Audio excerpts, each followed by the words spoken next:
Hello friends, welcome to English tutorial by SB. I am Shravani, your online English guide. আজকে আমরা relative clause শিখব।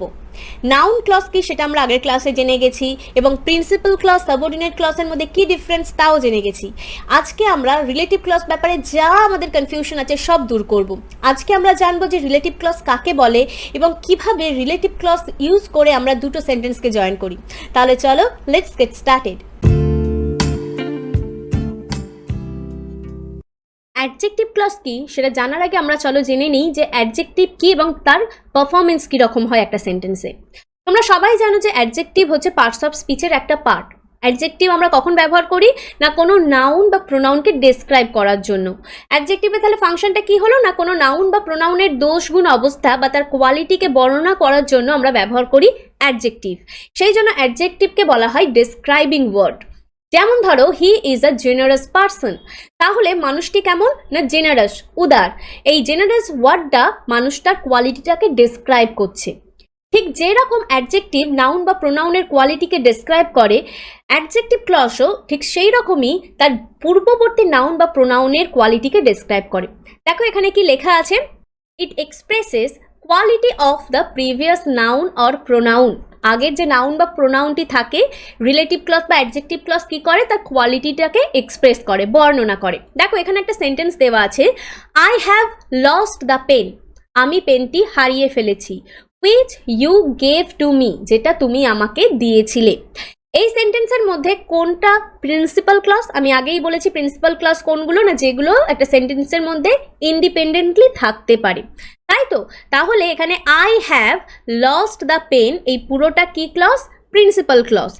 আর যে পোর্শনটা আছে which you gave to me সেটা কি ক্লজ? এখানে সেটা হচ্ছে সাবঅর্ডিনেট রিলেটিভ ক্লজ।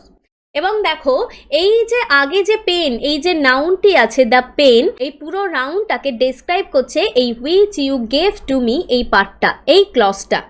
এবং এই পূর্ববর্তী যে নাউন বা প্রোনাউনটি থাকে রিলেটিভ ক্লজের সেটাকে বলা হয় অ্যান্টিসিডেন্ট। বোঝা গেল? তাহলে অ্যাডজেক্টিভ ক্লজের কি ফাংশন না অ্যাডজেক্টিভ ক্লজ তার পূর্ববর্তী নাউন বা প্রোনাউনটিকে মানে অ্যান্টিসিডেন্ট যে নাউন বা প্রোনাউন থাকে সেটিকে কি করে? ডেসক্রাইব করে, তার কোয়ালিটি তার দোষগুণ অবস্থাকে এক্সপ্রেস করে। ঠিক আছে? অ্যাডজেক্টিভ ক্লজ বা রিলেটিভ ক্লজে আমরা রিলেটিভ প্রোনাউন ব্যবহার করি দুটো সেন্টেন্সের অ্যাজ আ কানেক্টর হিসাবে। সেগুলো কি কি? দেখো হু, হু যে ওয়ার্ডটা আছে এর মানে হলো যে। এটা বেসিক্যালি আমরা কার ক্ষেত্রে ব্যবহার করি? পার্সনের ক্ষেত্রে, ব্যক্তির ক্ষেত্রে আমরা ব্যবহার করি হু, যার মানে কি? যে। হুম মানে হচ্ছে যাকে। ঠিক আছে? এটাও আমরা পার্সনের ক্ষেত্রেই ব্যবহার করি। দেখো লেখা আছে হু এবং হুম ফর পার্সনস, মানে হু এবং হুম আমরা ব্যবহার করি পার্সনের ক্ষেত্রে। হুইচ মানে হচ্ছে যেটি। ঠিক আছে?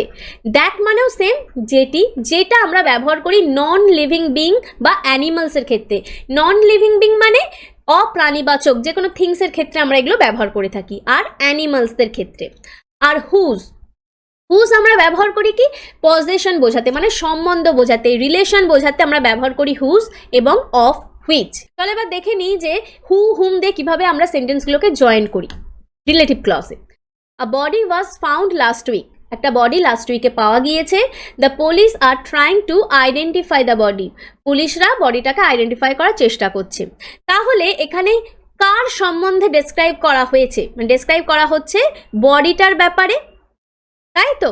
এখন বডিটা কি নন লিভিং বিং না লিভিং বিং, মানে প্রাণীবাচক না অপ্রাণীবাচক? অবশ্যই ডেড বডির মধ্যে কোনো প্রাণ থাকে না, তাহলে এটা অপ্রাণীবাচক মানে নন লিভিং থিং। এবার সেন্টেন্স দুটোকে যদি আমরা যোগ করতে চাই আমরা কিভাবে বাংলাতেই যোগ করব না পুলিশরা একটা বডিকে আইডেন্টিফাই করার চেষ্টা করছে যেটা লাস্ট উইকে পাওয়া গেছে। তাহলে এখানে যেটা হিসাবে আমরা নন লিভিং বিং এর ক্ষেত্রে কি ব্যবহার করি? হুইচ। দেখো আনসারটা কি হবে, the police are trying two identify the body which was found last week. The police are trying to identify the body which was found last week. তাহলে এই the police are trying to identify the body এটা পুরো হচ্ছে principal clause, তাই তো? and which was found last week এটা subordinate relative clause. কেন না দেখো এই পুরো পার্টটা এই বডি, দ্য বডি এই যে নাউনটা আছে এটাকে ডিসক্রাইব করছে যেটা লাস্ট উইকে পাওয়া গিয়েছে। তাহলে এই দ্য বডিটা কি? এই রিলেটিভ ক্লজের অ্যান্টিসিডেন্ট। বোঝা গেল? তাহলে তোমরা দেখতে পেলে রিলেটিভ ক্লজটা কি করলো না, তার পূর্ববর্তী নাউনটাকে ডেসক্রাইব করলো, তার অবস্থাকে ডেসক্রাইব করলো। পরেরটা দেখো, I saw a car, the car was rushing past the park. আমি একটা গাড়ি দেখেছিলাম, গাড়িটি পার্কের পাশ দিয়ে জোরে দৌড়ে যাচ্ছিল। তাহলে এখানে কার সম্বন্ধে ডেসক্রাইব করার কথা হবে না এখানে কারের সম্পর্কে?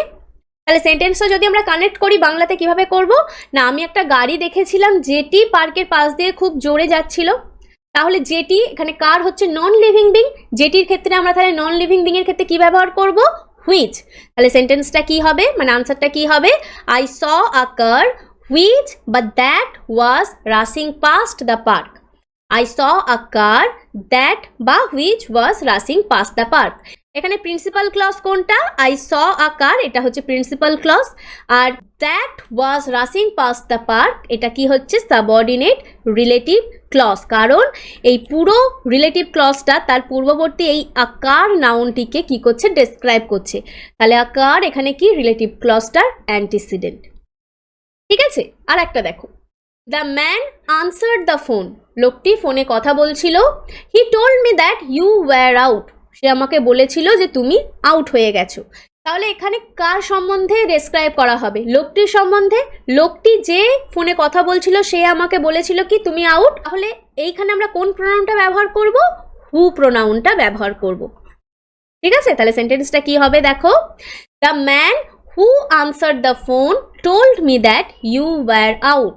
The man who answered the phone told me that you were out.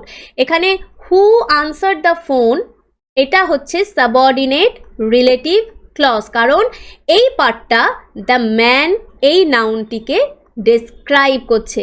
পরের সেন্টেন্সটা দেখো, টিচার্স সে সামথিং। টিচাররা কিছু বলছে। লিসেন টু দোজ থিংস, সেগুলো শোনো। তাহলে দোজ থিংস মানে কোনগুলো? সামথিং, যেগুলো বলছে। তাহলে এই সেন্টেন্সটা আমি কিভাবে জুড়তে পারি না, সেগুলো শোনো যেগুলো টিচাররা বলছে, তাই তো? তাহলে এই সেন্টেন্সটা কি হবে দেখো, listen to those thing which teachers say. Listen to those thing which teachers say, এখানে দোজ থিংসটাই ডেসক্রাইব করছে রিলেটিভ ক্লজটা, হুইচ টিচার্স সে। তাহলে এখানে দোজ থিংটা কি? অ্যান্টিসিডেন্ট, এই সাবঅর্ডিনেট রিলেটিভ ক্লজের অ্যান্টিসিডেন্ট। ঠিক আছে, পরেরটা দেখো, হি ইজ এ জেন্টলম্যান। সে একজন ভদ্রলোক। উই অল রেসপেক্ট হিম, আমরা সবাই তাকে শ্রদ্ধা করি। তাহলে সে একজন ভদ্রলোক যাকে আমরা সবাই শ্রদ্ধা করি। তাহলে যাকে ইংলিশ কি হয়? হুম। আগেই আমি বলেছি হু এবং হুম আমরা পার্সনের ক্ষেত্রে ব্যবহার করি, এবং কিভাবে আমরা কানেক্ট করছি, আমরা মানে হিসাবে হু এবং হুমটাকে ইউজ করছি, তাই তো? তাহলে এখানে কিভাবে আমরা ইউজ করছি না, সে একজন ভদ্রলোক যাকে আমরা সবাই রেসপেক্ট করি। তাহলে সেন্টেন্সটা কি হবে? হি is a gentleman hmm we all respect. তাহলে এখানে হুম উই অল রেসপেক্টটা কি?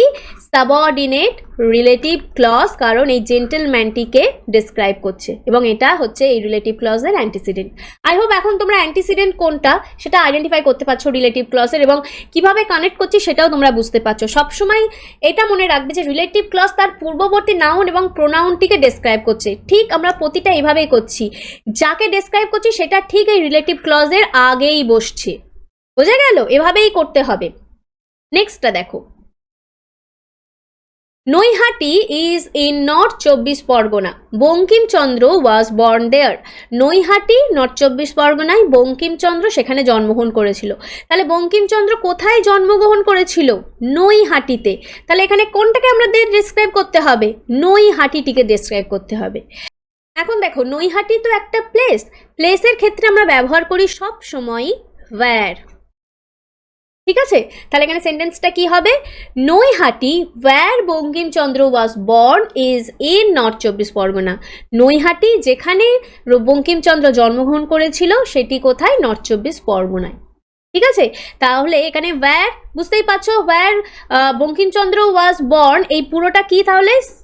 সাবঅর্ডিনেট রিলেটিভ ক্লজ, কারণ ওয়্যার বঙ্কিমচন্দ্র ওয়াজ বর্ন এই পুরোটা কোনটাকে ডেসক্রাইব করছে? এই প্লেসটাকে, নৈহাটিকে। নৈহাটি যেখানে বঙ্কিমচন্দ্র জন্মগ্রহণ করেছিল সেটি নর্থ 24 পরগনায়।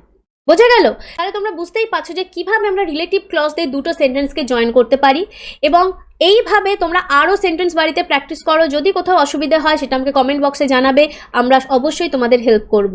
এবং এর ঠিক পরের পার্টে আমরা ডিফাইনিং এবং নন ডিফাইনিং রিলেটিভ ক্লজ কীভাবে আইডেন্টিফাই করবে, কিভাবে ইউজ করবে সেন্টেন্সদের জয়েন করার জন্য, আমি সেরকম একটি ভিডিও নিয়ে আসবো। সো অবশ্যই আমাদের ভিডিওগুলো তোমরা দেখতে থাকো এবং লাইক করতে থাকো আমাদের ভিডিওসগুলোকে। So that's it for today. ভিডিওটা কেমন লাগলো অবশ্যই আমাকে কমেন্ট বক্সে জানাবে, এবং ভালো লাগলে লাইক শেয়ার অবশ্যই করতে হবে। এই ভিডিওটা যদি তোমরা আমাদের ফেসবুক পেজে দেখো তো অবশ্যই ফলো করবে এবং লাইক করবে অবশ্যই ভিডিওটিকে, এবং যদি আমাদের এই ভিডিওটা ইউটিউব চ্যানেলে দেখো তো সাবস্ক্রাইব করতে কিন্তু ভুলবে না। So that's it, thank you for watching, see you in our next video. Till then keep practising and keep learning.